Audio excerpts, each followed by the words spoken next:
हमने देखा कि अगर हम सीमा नहीं बांधेंगे, लाइन नहीं ड्रॉ करेंगे, तो कहीं ना कहीं दर्द का हमें सामना करना पड़ेगा। यहाँ हमें जिंदगी भर का दर्द, या तो फिर रिस्क है बहुत सारा। तो कौन सा दर्द या कौन सा रिस्क है जिसके बारे में आप बात कर रहे थे? देखिए, एक इंसान जो है, एक ह्यूमन जो है, वो बहुत ही कॉम्प्लेक्स ऑर्गेनिज्म है जी। हमारे अंदर की जो हम सिर्फ शरीर मात्र नहीं है, हमारे अंदर बहुत सारे इमोशंस हैं। हमारे पास मेमोरी है, मतलब याद शक्ति काफ़ी है। देखिए, जानवरों को जब आप देखते हो तो शायद पता नहीं, वो थोड़े टाइम के बाद भूल जाते हैं माँ कौन है, बाप कौन है, भाई कौन है, बहन कौन है। लेकिन क्योंकि परमेश्वर ने हमको अपने स्वरूप और सदृश्य में बनाया, हमें जो बहुत बहुमूल्य बनाता है, it is not just our body. वो हमारा शारीरिक वो नहीं है। हम हर एक इंसान को इतना बहुमूल्य बनाना, जो चीज़ बनाता है, वो परमेश्वर के स्वरूप में बनने के वजह से है, क्योंकि वो परमेश्वर के स्वरूप और सदृश्य में बनाया है। The image of God is on him, that makes them valuable. कीमत वहां से आता है कि हमारा जो इंट्रिंसिक जो वैल्यू है वो वहां से आता है। अब जब हम इतने कॉम्प्लेक्स, हमारे हार्मोन्स हैं, हमारे मेमोरीज हैं, हमारे पास इमोशंस हैं, हम फिजिकल बीइंग हैं और हमारे पास एक सोल है, जब ये सारी चीज़ें मिलती हैं, मतलब जब हम एक रिलेशनशिप को देखते हैं कि मतलब वो भी एक जहाज़ है जहाँ पर दो जन बैठ रहे हैं रियल टाइम में, तो और सफ़र कर रहे हैं, तो ये जो शिप में जब हम साथ में आते हैं, कोई भी रिश्ता जो होता है, और ख़ास कर आज तो हम इस रिलेशनशिप के बारे में बात कर रहे हैं, तो यहाँ पर जब दो जन रिश्ते में आते हैं तो इट इज़ नॉट जस्ट एक साधारण इमोशनल कनेक्ट या साधारण शारीरिक कनेक्ट होता है, ऐसा भी नहीं है। It is much more deeper. दो जन जब एक रिश्ते में आते हैं तो उनका इमोशंस इंटरट्वाइन होता है। इसीलिए अगर जब कोई लड़का और लड़की है, रिश्ते में है, लड़की ने कुछ बोल दिया तो लड़के को बहुत बुरा लग जाता है। सो बिकॉज आपने अपने आप को उस व्यक्ति के लिए पूरी तरह से खोल दिया। Your emotions are open. बाकी लोगों के लिए आप कई बार कोई कवच पहन के घूमते हो, मतलब आपके सर ने आपको कितनी भी गाली बोल दी हो, दैट इज, आप गाली बोलते हो ऐसा नहीं है लेकिन कितना भी डांट लगा दिया, वो आपको इतना बुरा नहीं लगता जितना आपके दोस्त ने, जिसके साथ आपका कोई रिश्ता है, उसने आपको कुछ कह दिया हो, उससे लगता है। सो बिकॉज हियर आपने अपने आप को पूरी तरह से एक्सपोज कर दिया, मतलब आपने कोई कवच रखा नहीं है जहां से आप उनके वर्ड्स को आप रोक सको। यू एक्सेप्ट देम फुल्ली, आपने उन्हें पूरी तरह से एक्सेप्ट कर लिया है जी। और तो यानी ये जो इमोशंस का मिलना है, इंटरट्वाइन होना है, और खास कर जब अगर आपने शारीरिक संबंध के तरफ भी आप बड़े हो, वो कोई भी लेवल पर शारीरिक संबंध हो सकता है सिर्फ स्पर्श हो या रियली आपने शारीरिक संबंध कर लिया है, ये भी अगर आप करते हो तो और ज़्यादा गहरा आप एक दूसरे के अंदर उलझ रहे हो। It is getting intertwined. ये दो लोग जो है ये एक साथ मिल रहे हैं। अभी एक एग्जाम्पल मैं आपको देकर बताना चाहता हूँ कि देखिए, ये एक स्कॉच टेप है। ये जो स्कॉच टेप का जो मान लीजिए कि ये लड़का स्कॉच टेप है और ये लड़की स्कॉच टेप है। अब इसके पीछे एक साइड जो है वो बिल्कुल प्लेन है और दूसरे साइड एक गोंद लगाया गया है। मैं ऐसा समझता हूँ कि सृष्टिकर्ता ने ये जो अट्रैक्शन है वो इसको बनाने वाले ने रखा है, क्योंकि इसका मेन जो मकसद है वो ये है कि ये जब कहीं पर लगा दिया जाए तो ये अच्छी तरह से वहाँ पर चिपक जाए। तो ये जो हमारे अंदर फिजिकल इमोशनल बॉन्डिंग जो जिसे हम कहते हैं, वो हमारे सृष्टिकर्ता ने हमारे अंदर इसीलिए डालकर रखा है ताकि जब हम इसे चिपकाए तब ये बहुत अच्छी तरह से चिपके। दूसरी बात हमें ये समझनी चाहिए कि ये जो गोंद है वो, क्योंकि हम इंसान हैं और लिमिटेड है, हम सबके पास लिमिटेड मात्रा में ही है जी।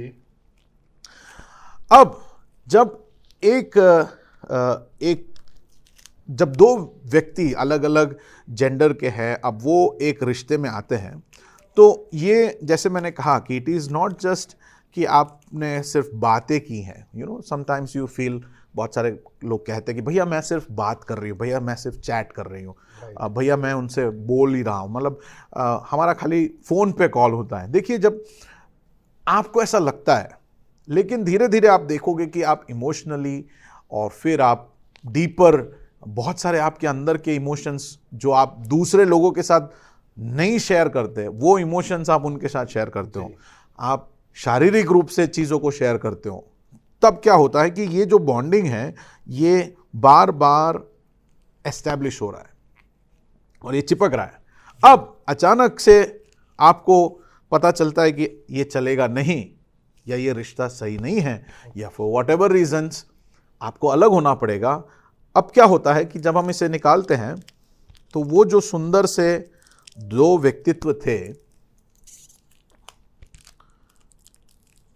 ये हाल हो गया। यानी इन्होंने अपना आधा उनमें खो दिया है, क्योंकि आपको पहले पता था कि ये बिल्कुल ब्राउन टेप था इसको, लेकिन अब काफी जगह ट्रांसपेरेंट हो गया है। तो यहां का बहुत कुछ वहां लग गया है और वहां का बहुत कुछ यहां लग गया है जी। अब ये पहले जैसे थे वैसे नहीं रहे। ठीक है। जब हमने शुरू, ये इनका जो पर्सनैलिटी है, या इनका जो जीवन है, या इनका हर तरह से जब हम देखते हैं, they are not the same again. Okay. अब फिर से मान लीजिए कि हम ये किसी और तीसरे स्कॉच के साथ चिपकाते हैं। ऑलराइट, ठीक है। अब ये फिर से चिपकेगा और फिर हम इसे निकालेंगे। अब थोड़ा और बदल गया। करेक्ट। अब आप देखोगे कि पहले से भी कुछ और ज्यादा इसमें फर्क आ गया है, इमोशंस में, फिजिकली, बहुत सारी चीजों में, there is a lot of change. Now you try to stick it again. अब ये बार बार देखिए, अभी आप देखिए, पहली बार मेरे को कितना मुश्किल हो रहा था टू टेक इट आउट, लेकिन अब जो है ये खत्म हो गया है। क्यों? क्योंकि जैसे मैंने कहा कि गोंद जो है वो लिमिटेड है जी जी, और हमारे अंदर रिलेशन बनाने की जो कैपेसिटी है, हमारे अंदर जो परमेश्वर ने ये जो चीज़ दिया है वो भी लिमिटेड है। जब हम इसे बार बार एक जगह से निकाल कर फिर दूसरे जगह पे लगाएंगे, फिर तीसरे जगह पे लगाएंगे, तो फिर हमको पता चलेगा कि आखिर में जब हमको कोई ऐसा मिल जाता है जिसके साथ हमें हमेशा के लिए बिताना है, यानी शादी, हाँ, शादी के लिए अगर आप तैयार होते हो, या आप जो भी रिश्ते को नाम दो जहां पे आपने कमिट कर दिया है कि जब तक आप जियोगे आप साथ में हो, you commit yourself into a relationship forever, तब आप देखोगे कि ये जो गोंद है वो बहुत कम है, क्योंकि आपने ऑलरेडी बहुत सारा कुछ खो दिया है और वो जो चीज़ जो बनाने वाले ने रखा था जिस उद्देश्य से जो चिपकना चाहिए था वो अब नहीं चिपक रहा है। गिरीश भाई, इसीलिए आप ये चीज हम स्टैटिस्टिक्स से भी समझ सकते हैं। देखिए, पहला जो डाइवोर्स होता है, ओके, सेकेंड मैरिज के बाद जो डाइवोर्स होता है, ठीक है, थर्ड मैरिज के बाद जो डाइवोर्स होता है, सबसे ज्यादा चांसेस जो है वो थर्ड मैरिज के बाद के हैं। यानी तीसरी बार जब आप शादी करते हो वो डाइवोर्स बहुत जल्दी टूटने की पूरी संभावना है। राइट। ये मैं नहीं कह रहा हूं, ये फैक्ट्स बता रहे हैं। करेक्ट। ये सर्वे बताता है कि ऐसा करने पर, तो देखिए क्या हुआ। जैसे मैंने आपको कहा कि first time, second time, third time, तो 3-4 बार में क्या हो गया कि वो जो वो मतलब आप व्यक्तिगत रूप से आप इतने, मतलब जो जैसे आप थे, अब आप ऐसे नहीं रहे, आपके सारे तार खिंच गए हैं, आप बिल्कुल मतलब एक अलग से इंसान बन गए, क्योंकि you went through a emotional से, मतलब एक टीयर डाउन से आप होकर गए कि इमोशनली आपको फाड़ कर आपने अपने आप को जुदा किया, आप बहुत मुश्किलों से होकर गए। लोग डिप्रेशन से होकर जाते हैं, लोग डिप्रेस्ड रहते हैं कई बार ये चेंज होने के बाद। कई लोग ज़िंदगी भर बहुत सारी चीज़ों को माफ़ नहीं कर पाते, बहुत सारे पुराने मेमोरीज, क्योंकि मैंने कहा कि जहाँ चिपका था उसका कुछ पार्ट इसके पास है, तो पुराने बहुत सारे मेमोरीज को हम लेकर जा रहे हैं। तो देखिए, ये सब कुछ, हम मशीन नहीं है। पिक्चर जो है वो सिर्फ 3 घंटा ही चलता है, 2 घंटे का पिक्चर है। अब वो 2 घंटे के बाद everything gets back to normal because they were just acting. लेकिन जिंदगी जो है वो फिल्म नहीं है। जिंदगी जो है वो 2 घंटे में खत्म नहीं होता। जिंदगी जो है वो पिक्चर के बाद भी हम तो हमारी जिंदगी को हमें जीना ही पड़ता है। हमारे पास कोई और सोल्यूशन नहीं है।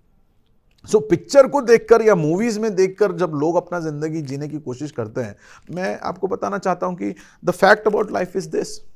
और ये फैक्ट अगर मैं कह रहा हूं कर आप नहीं विश्वास कर रहे तो सर्वे को देख लीजिए, जो हमारे चारों तरफ हुई घटनाओं को आप देख लीजिए, and that will tell you exactly कि ये जो चीज़ मैंने कहा इट इज़ सो ट्रू। और आप देखोगे कि धीरे धीरे कई लोग आप देखते हो पहले ब्रेकअप के बाद या दूसरे ब्रेकअप के बाद उनका विश्वास ही हट जाता है। मतलब कुछ लड़कों को मैं मिला हूं, कुछ लड़कियों को जो मैं मिला हूं, दे डोंट वांट टू, वो कहते हैं कि भैया no, I don't want to get into my any relation all my life, क्योंकि मैं इतने बुरे हालत से गया हूं। और मैं बहुत सारे जवानों से बात करता हूं, जब मैं मैरिज काउंसलिंग के लिए बात करता हूं तो उनका सबसे बड़ा डर ये होता है कि विल इट बी सक्सेसफुल और नॉट, क्योंकि they have been through some brokenness, उनके साथ ऐसा कुछ अलग होने का हालात से वो होकर गुजरे। अब उनके मन में बहुत सारा डर है। अब आप देखिए कि हमारे समाज में क्या हो रहा है, लोग इस प्रकार से अब एक परिवार बनाने की कोशिश करते हैं, इस प्रकार से वो पारिवारिक जीवन में एंटर करते हैं जहाँ पर वो कई बार तो उनका मन पूरा जो है वो कठोर हो गया है, कई बार इतना डर के साथ प्रवेश करते हैं, और कई बार बहुत सारा पुराना बैगेज लेकर प्रवेश करते हैं। और जब ये सब कुछ लेकर आप एक नए रिश्ते को, जहाँ पर आप एक स्वर्ग बनाने की कोशिश करोगे, it will become very very very difficult, और आपको ज़िंदगी भर उसका रिग्रेट रहेगा, आप कोसते रहोगे अपने आप को। And I don't want you to go through it, मैं नहीं चाहता हूँ कि आप उसमें से होकर गुजरो, because it is terrible to have a broken heart. तो इसीलिए रिश्ते जो है हमको बहुत बहुत सावधानी से और संभाल कर डील करने वाली बात है। हर जवान को सीखना चाहिए सही रिश्ता कैसे बनाना, किसके साथ सही रिश्ता बनाना, मुझे वो बाउंड्री रखने की ज़रूरत क्या है। ये जो बाउंड्री आप बना रहे हो वो इसीलिए है ताकि आप अपने आप को बचाओ, you save your self from all this. ये जो कुछ हो रहा है उससे आप अपने आप को बचाने के लिए you be smart, you be knowledgeable. आपको पता है कि आपके अंदर F1 का इंजन है और वो इंजन घूमते रहता है फटाफट, और वो बहुत सारे जगहों पर जाना चाहता है, बहुत सारे लोगों ये आया तो उसको हासिल करना चाहता है, वो आया तो उसको हासिल करना चाहता है, वो दिखा तो वो हासिल करना चाहता है। बट प्लीज़ अंडरस्टैंड, हमें जानकार होना चाहिए और हमें समझदार होना चाहिए।